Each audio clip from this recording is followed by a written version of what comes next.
With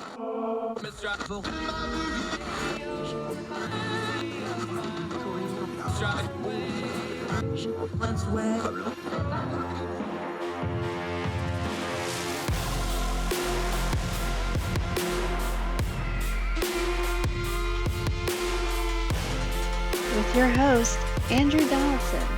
This is Heard Tell.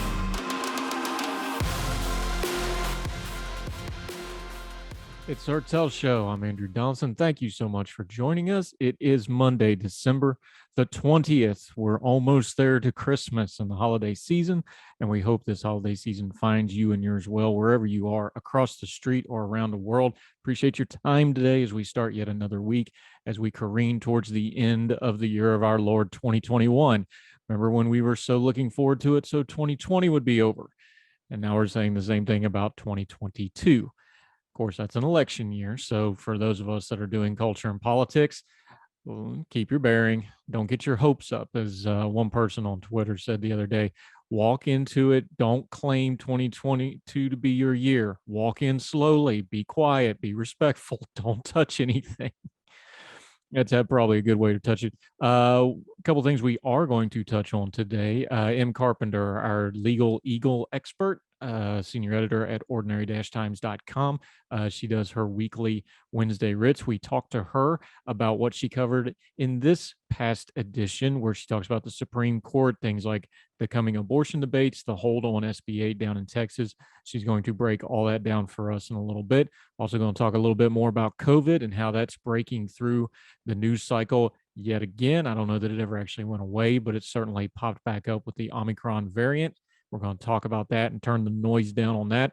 Also, from the CRT podcast over the weekend, if you're subscribed on any of the platforms to Heard Tell Radio, you'll automatically get the podcast on the weekends. It's a little bit longer, a little bit deeper dive. We have Sophia Sedegren Booker from the Narratives Project, and we're turning down the noise on the CRT debate. We're not debating CRT itself. We're talking about how we're discussing it in the discourse. It should change your perspective on some things. It should give you some insight on how media deals with something that's just been one of the hottest stories of the past year or so, and hopefully give you some good and discernible information going forward. But first, let's talk about the media and the news media specifically. The New York Times has a podcast out by the excellent Jane Coaston, somebody I always listen to, whether I agree with her or not. She has good insight. She's an excellent writer. Her podcast is really, really good, and I recommend folks check it out. But she had Ross Dothard and Jay Rosen on her podcast, and the New York Times, it's been talked about so much, the New York Times actually put the transcript up on their front page. What they're discussing is the hypothetical that if former President Donald Trump runs again in 2024, how should the news media cover it? Let me read you the introduction to the transcript portion of this, and then we're going to delve into it, because I think this is going to be a real teachable moment and a good way to frame how we discuss news media and culture and politics going into the 2022 midterms, which are going to be very, very political because it is that midterm and it's going to set up the 2024 presidential race. The introduction in the New York Times. With the midterms just months away and the 2024 presidential race around the corner, the press is gearing up to cover more deeply polarizing election cycles. And how it should do that is an equally polarizing question. The media's role in preserving and reporting on our democratic institutions is up for discussion. This is from the New York Times. Last week, the New York Times opinion columnist Ross Dothard pushed back on media critics like NYU Associate Professor Jay Rosen. Jay asserts that the press should strive to be, quote, pro-truth, pro-voting, anti-racist, and aggressively pro-democracy, end quote. Ross disagrees, claiming that such a stance could feed more polarization. So Jane Coaston invites both onto the show for a lively debate on how the press should cover politics in a democratic society. That's the opening intro to this, but I think the posed question is worth getting into because we need to go ahead and set our own framework for how we're going to talk about news media coverage of the 2022 midterms and projecting out to the 2024 midterms themselves. Remember, what we try to do here is we're not going to tell you what to think. We're going to turn down the noise, especially the news cycle noise. We're going to get to the information, and we're going to use it to discern our times as we live in them so that we can make good decisions. So how do we discern this? Well, let's start with the elephant in the room. Donald Trump may or may not run for president in 2024. He's hinting at it. He's raising money like he's going to. He is also very focused on the 2022 midterms. We've already talked about on the program, and we're going to be talking about it a lot over the course of the next year into November next year, the 2022 midterms. Historically and cyclically, the out of power party does very well in these midterms. On paper, the Republican Party should have a great 2022 midterm electorally for a lot of reasons. President Biden's approval ratings are down and lower than what they were when he came into office. There's a lot of issues going on that lend themselves to the Republican message. They should have a good year. So Donald Trump, of course, has a side project, if you will, going into this. He wants revenge on some folks that he think wronged him in 2022. I've kind of been calling it his vendetta right. Places like Georgia, places like Arizona.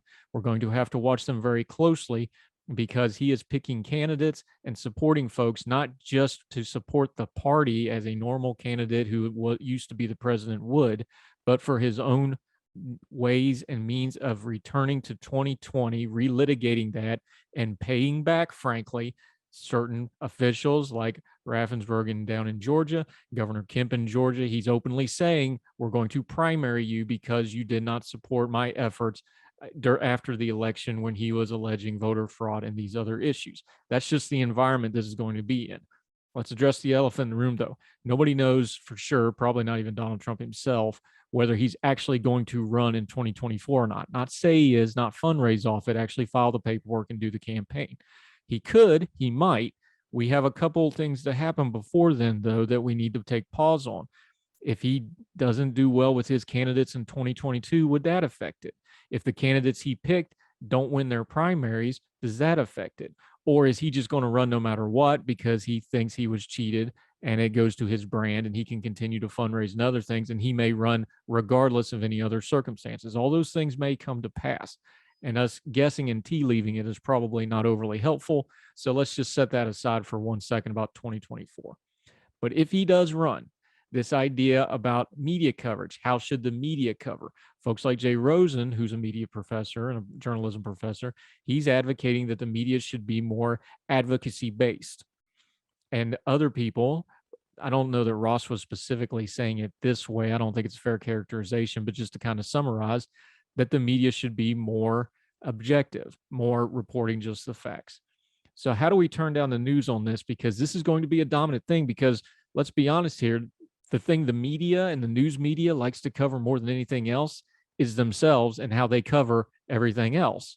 So this is a really important topic because this is how we get our own information. Here's my premise that I'm going to proffer to you on this topic. If you have to question and or change how you cover something because of who you're covering, the first problem you have to address is yourself. Let me explain this a little bit. If you're changing how you do things just because it's Donald Trump, or just because it's Joe Biden, or just because it's whoever you want to pick, then that means you are adjusting how you do things based on the circumstances. Now, some of that's natural. You have to adjust to things. I get that. But if your job is to cover the news and your job is to give out information, you should have enough standing and bearing that it shouldn't really matter who you're covering. You're going to cover them mostly the same. Now, the argument is from the left is that Donald Trump is such a uniquely bad thing that we have to change everything we do and be actively against him all the time. Now, that's understandable if that's your worldview. But the problem is, what is it telling you about you? You need to understand who you are and what your role is. The news media role is supposed to be information. I don't have a problem with advocacy media. I read and intake a lot of advocacy media and newsmakers who are very open about their biases, are open about their agendas, and are open about what they're trying to accomplish. I got no problem with that. I prefer that. Tell me up front what you're shooting for so that I can make a decision to how to accept your information, process it, and put it back out. But as long as you're upfront with it, I'm fine with it. I seek that stuff out. I want outside opinions. Where I start getting upset, and I think the American public in general has started turning media off too, is if you say you're not being biased and then you put out biased stuff. There's no such thing as no media bias. So don't just say, well, the media should be unbiased. Well, there's really no such thing. It's one of the things we covered on the podcast about CRT. There's really no such thing as neutral because there's no neutral option. Every human being has bias. Every human being has prejudices and things they bring into an argument about priors. That's why we don't talk about getting rid of priors and biases. We talk about turning down the noise so that we can understand those things. So how should the media cover Donald Trump in 2024, or for that matter in 2022, or for that matter anybody else? Just be honest about it. If you're completely against Donald Trump, just be upfront about it. Fine. People are adults. They can handle that. If you're pro Donald Trump, which some of the right-wing media is and some of conservative media is, I'm fine with that too. Again, be upfront about it. Let's stop with this nursery rhyme thing where we try to say the news media should just tell us unbiased information, or what we're really saying is we want the news media to tell us just what we want to hear. You have technology in the palm of your hand to seek out any information that you want. Some of this is on us. Go find it on your own. But then you need to hold to account folks that are saying we're going to be as neutral as possible, and then we can judge them accordingly. I am a little frustrated at the conversation within the news media itself. Let's zoom out a little bit and just be honest about something. One thing that Donald Trump did, whether you're for him or against him, whether you supported him or not, made very apparent is that there was a whole lot of folks in the news media, in the commentary realm, and people that make their money and living off of politics that did not know how to handle and or address him. When we joke online to the point it's almost a trope on media that Trump broke some people, he really did, because they just didn't know how to handle it. The way you deal with somebody like a Donald Trump or whoever the next super popular divisive figure is going to be, because there'll be another one after him, there always is you have to know who you are yourself. You have to know your own belief systems, and you have to know what you believe, what you stand for, what you're working for. And if you're going to commentate online or on your social media, you better know who you are before you start spouting it off to everybody else. This is where we get into talking about avatar. People just follow others without knowing who they really are themselves. I don't know that our news media really knew who they were. We know who they think they were. We know who they said they were. But their actions over the last few years, and if you have to sit and have a conversation about how you're going to cover something, tells us maybe they themselves really didn't know. Their actions tell us more than their words do. The news media still hasn't really come to terms with Donald Trump. And I disagree with a lot of the things he does. And there's some things that I think are very, very bad that should be covered a certain way. But when we're going to have this discussion, let's start there. How do you cover Donald Trump or another divisive figure down the road? Well, I don't know. How do you cover everything else? Because if you're not having consistency, it should ask questions of yourself on why there was no consistency, why this is so different.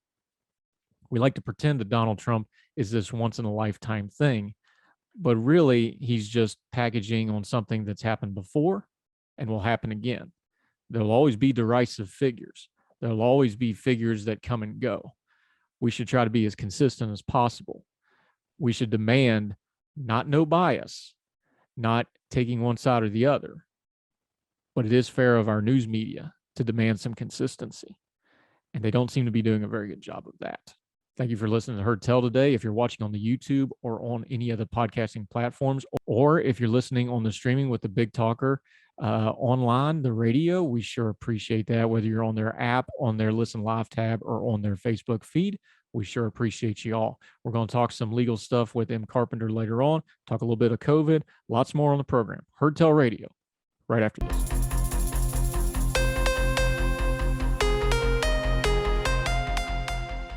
Welcome back to Heard Tell Radio. I'm Andrew Donaldson. Thank you so much for joining us. If you want to interact with the show, you can leave a comment on whatever platform you're watching this is, whether it's YouTube or the podcast versions. Leave a comment. We will try to get back to you. We try almost all the time to do that. If you're watching on the Facebook page, you can actually just comment right on there on the Big Talker online radio. If you want to be more direct, you can follow me on Twitter at 4 for the Fire. That's spelled out 4, the number 4. It's right down here on your screen as well. Four for the Fire on Twitter is mine. We also have a Twitter for the show, Heard Tell Show at the Twitter. You can email us. You want to do it that way at heardtellshow@gmail. We'd love to hear from you. We will respond to you. Be nice. Keep your bearing. Might even read it on the show. You never know. Ask questions. Give us feedback. We'd love to have it. This is a partnership. We do it as long as you listen and watch it. So let us know you're out there. Let's talk Omicron for a second. COVID-19 continuing to dominate the news cycle. We are watching this Omicron variant. We had last week, if you missed it, you can go back and listen to last Thursday's show. Michael Siegel, who's been doing a lot of the yeoman's work writing about COVID-19 at ordinary-times.com. You can go look at all that. We asked him about Omicron because there's a narrative forming about Omicron that the Omicron variant is more contagious but is less severe. And we asked Michael directly if that was accurate, and he said it's a little too soon to know. Well, he reiterated that on his Twitter feed. He said on Heard Tell Show yesterday, I said that it's too early to know if Omicron is mild. We're now getting some concrete data showing that it might be. So don't panic, but keep your powder dry. Shutdowns aren't called for, but vaccine boosting and masking seems reasonable. That's his tweet from Michael Siegel. Here's where I will continue to say kind of what I've said all along with a lot of this COVID stuff. We need to be sensitive to the unknown unknowns. We don't know every variant, but we do have a pretty good handle, and we've got almost 2 years of data on COVID-19, not just the disease, but how we react to it. Some of the things we've reacted to it under the guise of just do something haven't been effective at all. Some of them have been. Some things like the COVID-19 vaccines have been amazing technology that is not only changing COVID-19, but now they're using that same technology to do things. They're trying to develop a malaria vaccine, They're trying to develop a smallpox vaccine. The medical technology really will be earth-changing going forward. Those things are good. People are still debating the COVID-19 vaccine, and I've been very open with you where I'm at on it. I am vaccinated. My household is vaccinated. You need to talk to your own doctor about it. Don't take a talking head's word for it. Don't just follow somebody who's famous about it. You need to talk to your own medical provider. If you've got legitimate medical concerns, you need to take them up with them and make a decision that's best for you and your family. If you have some kind of an objection to it on a religious or other grounds, then you can work it out that way. But I'm just going to warn you that legally, those are very specific things. When you go, if you try to get a legal exemption from something, you're going to have a little bit of a problem because it's been settled case law that the government can mandate vaccinations for a while. Now, listen to what I'm saying about mandates. Mandates does not mean the government has a right to strap you in a chair and put a needle in your arm. That's not what we're talking about. The government does, according to the courts, and it'll be litigated more as we go forward, the courts and the government have decided they do have a right to set down that you need to have a vaccine or else X, Y, and Z will happen. That's a harsh thing a lot of people don't want to talk about because they say, well, if you're going to take away things from me, then it's the same thing as a mandate. Well, not really, because you still have a choice. I understand people want to get hung up on the terms. So if you're not vaccinated, there's going to be more things coming down the road to try to get people to be vaccinated. We talked already about bad faith actors and bad informations with the vaccine. Look, there's not nanobots or razor blades in your vaccine. That's not going to happen. Are there people that have reactions to them? Yes, they are. They're few and far between, but it does happen. Again, don't talk on social media about it. Go talk to your doctor about it. He or she knows you better than the talking head on TV does. I have very specific long-term medical health issues. So when I talked to my doctors, they were very upfront. They looked at me and said, we don't know. We don't know what's going to happen with a vaccine with you. There's never been a vaccine like this before. And we hashed it out over the course of quite some long time before I decided to get it. So if you're all pro-vaccine, which you should be, and you just say people have legitimate reasons to not get the vaccine. Don't get with the broad brush. Be cautious in applying a broad brush to everybody because people might have legitimate health concerns. They have legitimate concerns about their government. Let me say one thing too. The conspiracy theorists, our government does have a bad history in our country of doing untoward things with medical health issues. So it's not unfair to ask the question. Where it does get to be unfair is when we have a plethora of data and 2 years worth of this disease, knowing that these vaccines are almost, for the most part, they're safe, they're easy, you can get them for free. The government is eating the cost for them for now. And it's probably the best thing for most people. Let's not argue about the margins here. You can get into the weeds in a hurry in the margins. But with the Omicron variant and whatever comes after that, we need to understand that the best defense for it is still being vaccinated and taking the precautions that are best for you and your family. Having said all that, Omicron is probably going to be the last shot of people putting up with restrictions. The American people are just getting tired of it. And unless there's some more deadly variant coming down the pipeline, which is possible, and we may have to adjust this, the idea that there's going to be massive lockdowns or shutdowns or restrictions on movement, it's just not going to fly anymore. So the government has their own problems. The last administration and this administration both have had messaging problems with explaining what is and isn't the COVID-19 vaccines, what is and isn't good policy, what is and isn't proper precautionary measures. Things have changed. Now, some of that's not their fault because information changes as we grow. We've been doing this for a while now. Everybody should have a pretty good internal clock on what they need to do when it comes to COVID-19. Take your own risk management into your own hands. Stop listening to talking heads. Stop listening to news cycle noise. Talk to your own doctors. Follow people that you know give you good information. Test that information and do what's best for you and your family. When it comes to the Omicron variant, we're going to keep talking about it. We'll have people like Michael Siegel and doctors and medical people and policy people. We're going to continue to advocate for freedom. The government needs to be very careful about coming in on an emergency and then getting into people's rights. If your right does not exist during an emergency, it wasn't a right to start with. But that's not what we're dealing with for the most cases when it comes to COVID-19. We're dealing with inconveniences. We're dealing with government action. We're dealing with folks that don't know but have to try to figure it out on the fly. We can all be a little more patient. We can all be a little more humble. To be honest, if a place has a mask thing, it's not worth my time or getting upset about the sign. I just put on my mask and go about my business. If that's too high a bar for you and you won't go into somewhere with a mask on, fine. I would apply this rule to you. If you can talk about freedoms and all that sort of thing, but if you're just going to be a jerk about it, the problem probably isn't the mandate and the signs and all that. It's that you want to be a jerk about it. Treat each other with respect. We can fight COVID-19 without fighting each other. More Herd Tell right after this.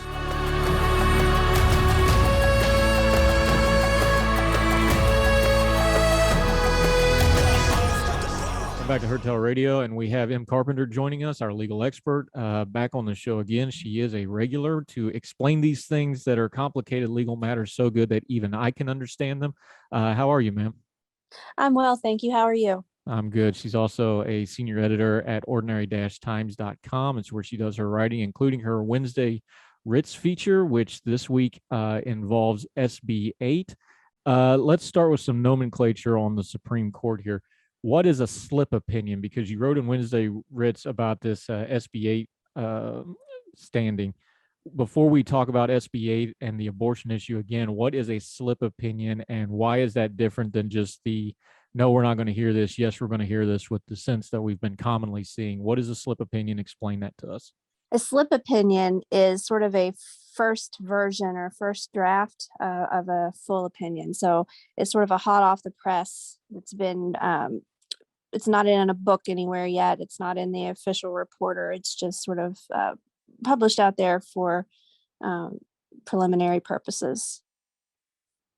So like it's on the internet now. You can go to the Supreme Court website or other sites that watch the Supreme Court and read that opinion, even though it isn't an official opinion that's been published yet into the official record.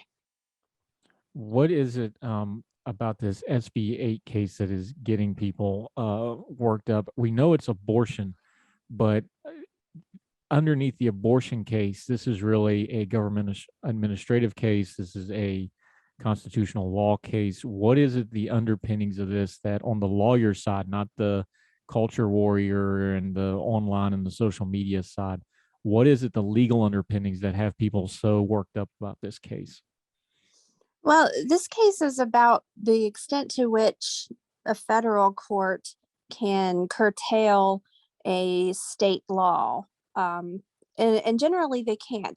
They don't have the authority, the federal court or the Supreme Court, to declare that a state law is invalid. What they can do is enjoin or prevent state officials from carrying out the dictates of that law whenever it would be unconstitutional. State actors cannot violate the Constitution, so they enjoin state actors. So in this case, we have a law that is not supposedly not enforceable by a government official but by a private party. So we have the court looking at whether or not we can use the ability to enjoin state officials, if we can apply that to certain parts of the government that may not be directly involved in the enforcement, but that, for example, the court, that where a lawsuit cannot proceed without the cooperation of the court.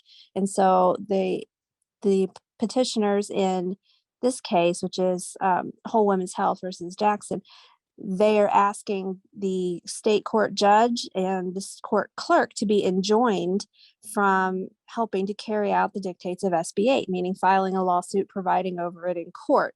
In addition, they've asked to enjoin several agency heads, like the medical board director, the nursing or the pharmacy board director, various heads of agencies in the state, and the attorney general of Texas, and a private citizen who had apparently at some point indicated an intention to file a lawsuit under SB 8.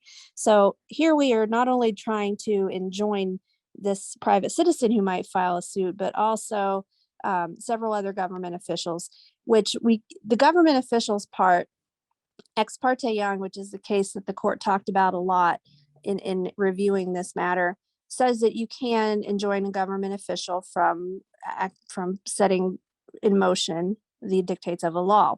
However, Young kind of put some parameters on that, saying that you can't enjoin a state court. And so that's kind of the issue that's being looked at here, because those are the defendants in this, is a state court clerk and a judge. So how the court decided this as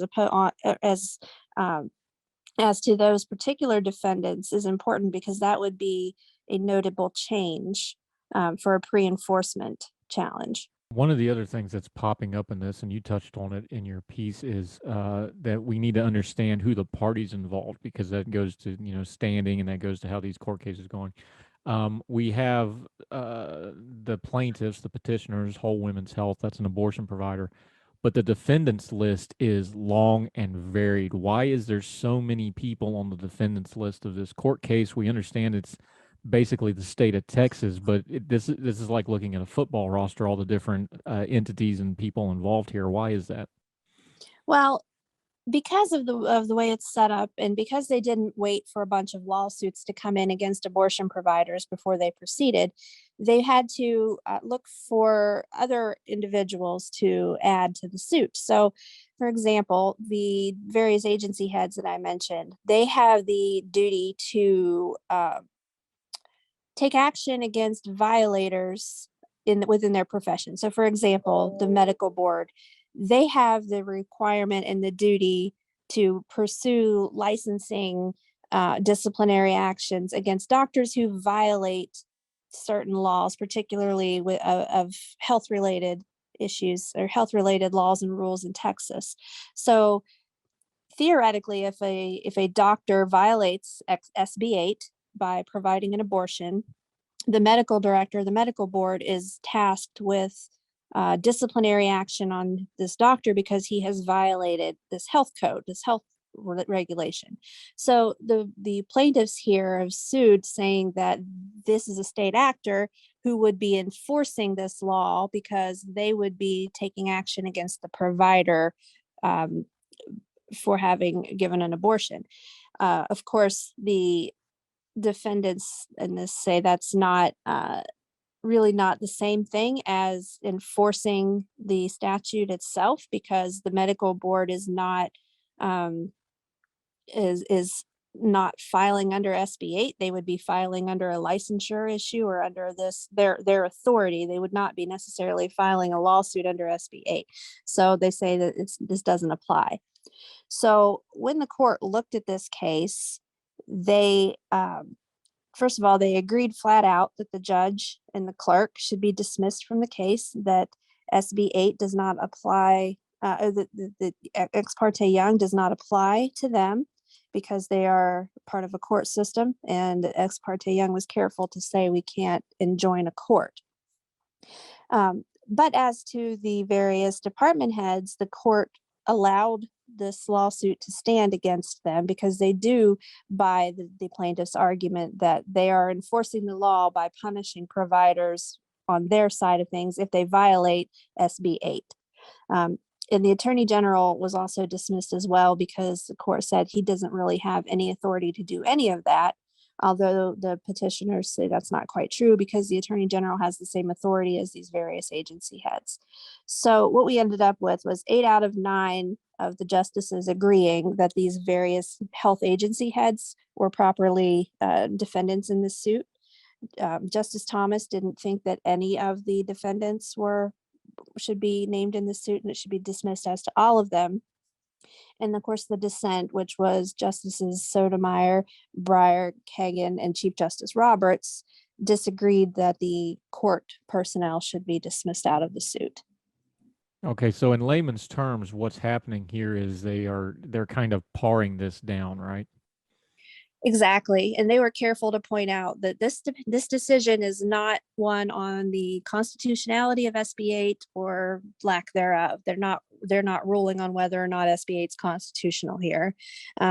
They're just ruling on whether or not there's an ability to go forward and sue and who the proper parties are to sue. They also dismissed out the private citizen, Mr. Dixon, because he signed a sworn statement that he has no intention of filing any lawsuits under SB 8.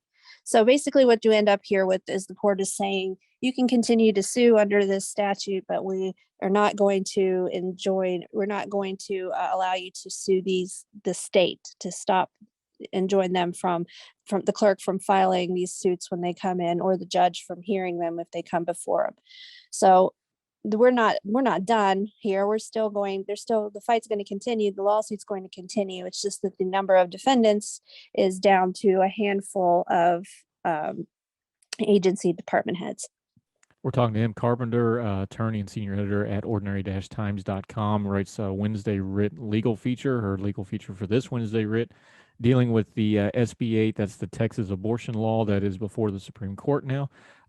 Before we go into breaking down the court and projecting out a little bit of what we're hearing about this, what is it about SB 8, this Texas abortion law, that folks think this is the case that's going to be a make or break abortion case? What is it about this specific law that has kind of gotten it, on the rocket ship to the Supreme Court, and everybody on all sides kind of agrees, like, yes, this is where the legal battle is at? Well, I don't know that I agree with that. I think that the other case that's already pending, I believe out of Mississippi, that's the case that's really the make or break on this, because that's the one that's directly challenging Roe and Casey. This case is more, I think, important in a broader sense. And when you think of the ramifications of laws like SB 8, which purports to take the state actors completely out of the equation and has all of the enforcement being done through private parties. And like they argue, and like the court seemed to sort of agree, that's not necessarily the case, because they have these other people who can pursue licensing, discipline actions and such on providers. So when you take this type of a law and apply it to other things, which states have threatened to do, in which California just recently said, the governor there said he would like to see a similar law constructed like this in California, that would take to task gun ownership and hold private parties responsible for harm caused by a firearm, for example. And interestingly, the author of the Texas law of SB 8 said, oh yeah, good luck with that. That's a constitutional right there, the Second Amendment, that's a constitutional right, which obviously you can extrapolate from that the author of this law does not believe that there's a constitutional right to an abortion, or else it wouldn't make any sense for him to say that won't fly because gun ownership is a constitutional right. Obviously, some think that abortion is a constitutional right, and so they don't see the difference there. But I think we're going to see some this Texas SB8 model used against the same types of people who are proponents of it. And so I think that's important, is because what we're doing here is deciding whether or not the Supreme Court has the authority to stop a statute like this from being effectuated. And so far, they have had the chance to do so and have not. They have not said that they're going to prevent this type of a scheme. I call it a scheme. I don't mean that nefariously. I just mean a plan here. This was very novel to them, and if they had said they could have really made a important ruling here. It's something they haven't done before, and that this would have been an opportunity for them to sort of create a new bright line. And I think they declined to do so. One thing I pointed out in the piece I wrote was Shelley versus Kramer, which was a 1940s case involving restrictive covenants that prevented the sale of a house in certain neighborhoods to families of color. And the family sued, and claimed that it was a violation of their 14th Amendment rights by denying them the right to live in this house or to buy this house. And the lower courts said there's no 14th Amendment implicated here because this is a private party. This is a private enforcement. The other homeowners in the neighborhood are the ones going to court and suing and to keep this family out of their neighborhood. It's not the state action. But Shelley actually said, well, without the intervention of the court, without the justice system, there would be no enforcement of this covenant. And so I think that was an important precedent for the dissent to point out here in our SB8 case. But Justice Gorsuch kind of dismissed that case because that was not a pre-enforcement case. That was they were saying basically that the plaintiffs in that case did have a right to raise the Constitution as a defense. And as Justice Gorsuch points out, the abortion providers in Texas still have the right to raise a constitutional defense as well if they're sued. So Shelley didn't go after a particular state statute or stopping the existence of these particular covenants. They basically just said, sure, they have a constitutional right implicated here and they can raise it as a defense. So that was an interesting comparison. Yeah. We're talking to M. Carpenter, attorney and senior editor for Ordinary Times. We will talk more legal stuff with her right after this on Hertel Radio. It's Hertel Radio. I'm Andrew Donaldson, still joined by M. Carpenter, attorney and senior editor at ordinary-times.com. You can read all her work, including her weekly legal feature, Wednesday Rich, which is what we've been working through this morning, the SB8 case. You had a couple other tidbits in there besides just the abortion law, but before we pivot off of that, let's just take both sides of it for a minute. We know SB8's out there. We know this Mississippi case has already been argued at the court. It's probably going to be June before we get a ruling on it. Let's take one side and then the other. So if you're on the pro-life side, what is it that you're happy about? What are you not happy about? Tea leaf reading never works out well for the Supreme Court, but for the pro-life folks, where do you think they're looking at it happy and not happy right now? Well, I think the pro-life side is happy to see that the court has now had several opportunities to put a kibosh on this, and they have not. They've left it alive. They may have awarded a few points in the favor of the pro-choice side, but I think the court's showing a willingness to entertain this type of legislation. And if I'm on the pro-life side, I'm feeling pretty good about that. And if you're on the pro-choice side, what are they upset? Do they have a glimmer of hope? Because a lot of the more pro-choice folks, especially media commentators and the talking heads on TV, have been just apoplectic since the oral arguments. Try to help us cut through the noise on that. Is it panic time for folks with that viewpoint, or are they getting ahead of themselves a little bit? What do you think? I think they're getting ahead of themselves. I think it's sometimes when you hear the oral arguments, it seems pretty cut and dried which way the court's coming down on it.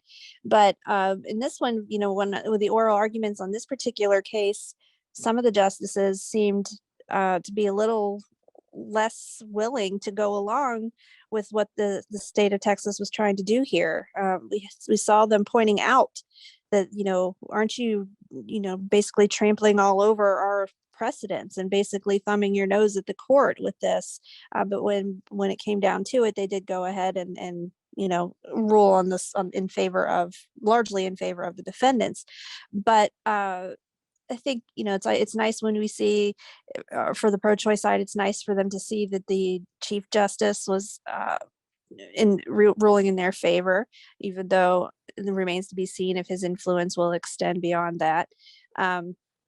I think that noting that this state enforcement is not as private as the statute intended for it to be, by allowing the suit to continue against the various agency heads, I think is promising as well for the pro-choice side. So I think on balance, if I'm pro-life, I'm probably celebrating a bit more today than the pro-choice side would be. But again, I think that the outcome of the Mississippi case is going to be much more important. But the thing with the Texas thing is that it is, right now in controversy with Roe and Casey, and it's being allowed to stand. So even looking to the Dobbs case, SB 8 is sort of a bit of a predictor of how the court is willing to rule on that. But we'll have to see. It's hard to say. One question I've had is now the court's makeup is a little different now. There's a little bit more of a majority. It's not quite a split. But everybody's acting like the Mississippi case is either going to be an up and down on Roe. It's either going to uphold it or get rid of it entirely. Is there room here for a Justice Roberts ACA type maneuver where he busts out something like he did with, it's a tax and got creative with it and does a curtailing or something like that? Or do you see this as, no, this is going to be an up and down thing and then we're going to all be adjusting from it?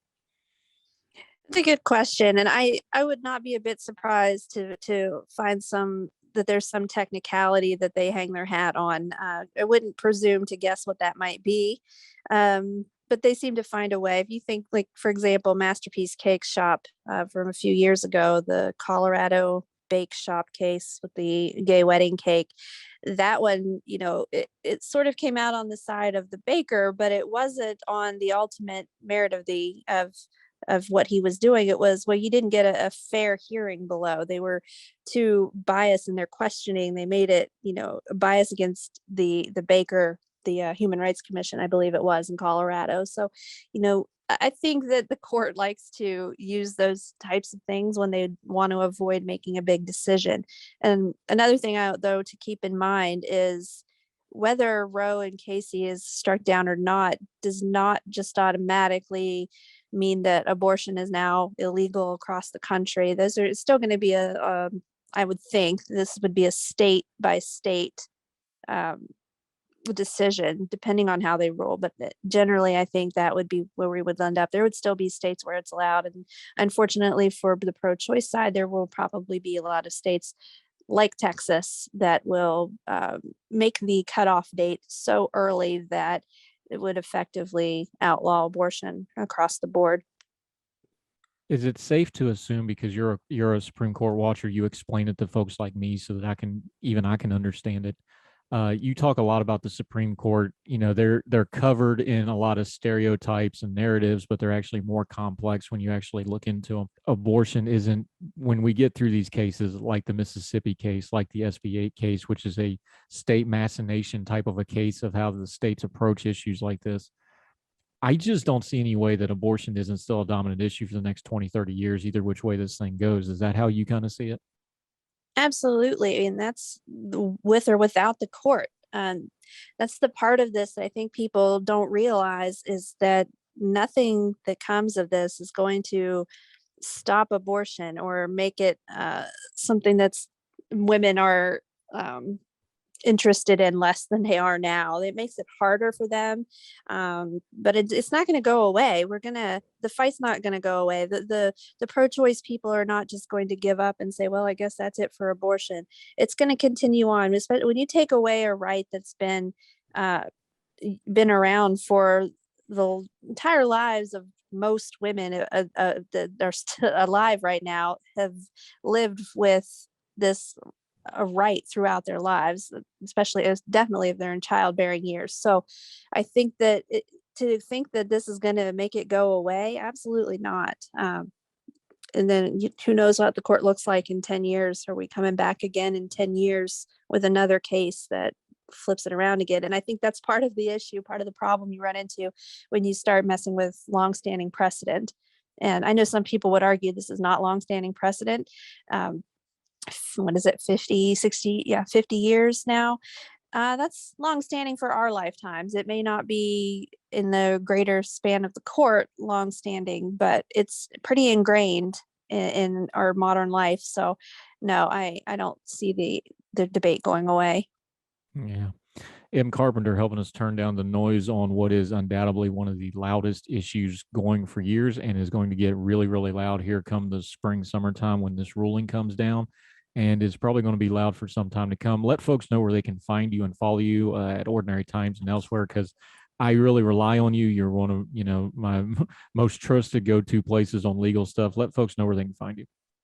Sure. Thank you. Yes, I would love for folks to read my stuff at Ordinary-Times. I feel much more confident in writing than I do talking to you. So definitely check things out there. Also, I'm on Twitter at WV Esquires. That's ESQUIRESS. And that's my being clever. So you can find me there to see my Twitter Supper Club entries and various complaints about my children and those around me. Good stuff. We appreciate you very much. Thank you, ma'am. Thank you.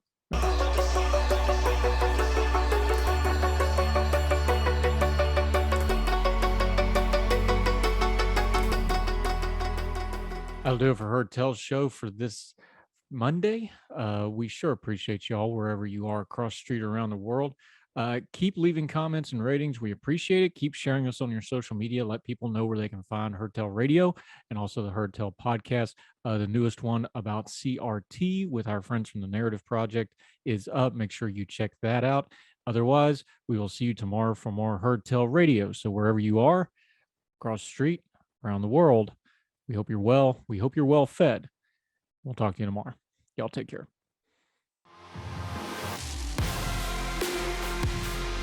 All the music on Heard Tell is provided under a Creative Content license from monstercat.com.